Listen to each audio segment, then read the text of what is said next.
Here's another one from The Real Nod. How can the current revolutionary mood be leveraged beyond the current demands? Is it really only about police reform? And if so, can't it be about much more? We should be worried about co-opting other purposes. I mean, I'd say we've made it pretty. Sorry. Am I cutting out? Sorry. A little bit. Go ahead, Matt. I mean, I was just going to say, I think it is being made about more than police reform. And then, like, the 8 Can't Wait campaign got a lot of blowback because it was just about reform. I think actually there's some good indications on there. But, of course, co-option is being attempted. And there's meetings happening about it right now, I'm sure. Yeah. I mean, I think that's the reality. I've just been amazed watching this with my experience watching movements in the United States just in my lifetime, how focused it's been.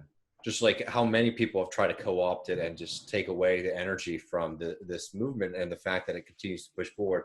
And that doesn't mean that we shouldn't still be suspicious and, trying to analyze and make sure that doesn't happen, that it gets co-opted. But this movement really, I feel like they're not going to be able to put this away. As we've mentioned many times on the show, it's like the demands just keep on getting stronger and larger as we go forward.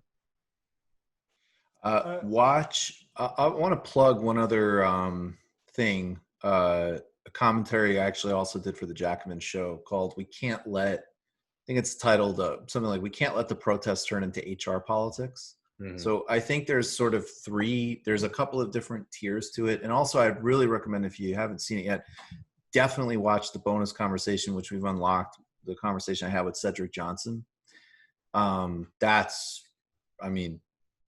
Cedric's like really indispensable scholar, in my opinion, and a great conversation. So I think there's kind of like a couple of different tiers. Like one is, to be honest, like I said before, like I think the way the Democratic leadership is trying to co-opt, minimize, and cynically exploit what people are risking their lives for is obviously disgusting. And then at the same time, like, there's actually, if something is properly understood as a narrow reformist civil rights package, that's fine.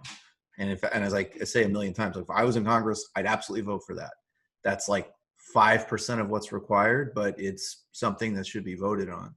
And so and then the next thing is this broader politics of co-optation. And I think it's splitting in two really interesting directions, because I think that the movement itself and a lot of the work coming out around it are, in terms, as David said, the demands have remained really clear and really strong. And then I totally think that, it absolutely is going to lead to, we were saying with Cedric, like, more sort of like essentialist white middle-class metaphysics, which I think is both, I think actually has a lot of serious problems, because it is in fact a middle-class politics, as Vivek Chibber pointed out. And also it's sort of, to me, it's not as, I don't want to exactly equate things like this with really important, literal legislative stuff. But like, as Cedric said in the interview with me, it's like something like, there should be training in institutions against things like implicit bias. And there should be and diversity is an incredibly important and positive thing. But when you start all of a sudden noticing the way that something that is very structural and implicates, again, just literal materiality, turns into a kind of morality tale, that's always a major red flag. And, again, the shorthand is, I acknowledge my privilege, can I keep my money? And that's a problem. And also, again, I think a lot of the essentialist discourses, and, I don't know if we have time to get into it, but that, that white fragility book is trash and terrifying and nothing I would encourage, nothing that could ever, people should read about Ronnie Kasrils. I'm going to read an example of a serious material, ruthless anti-racist fighter.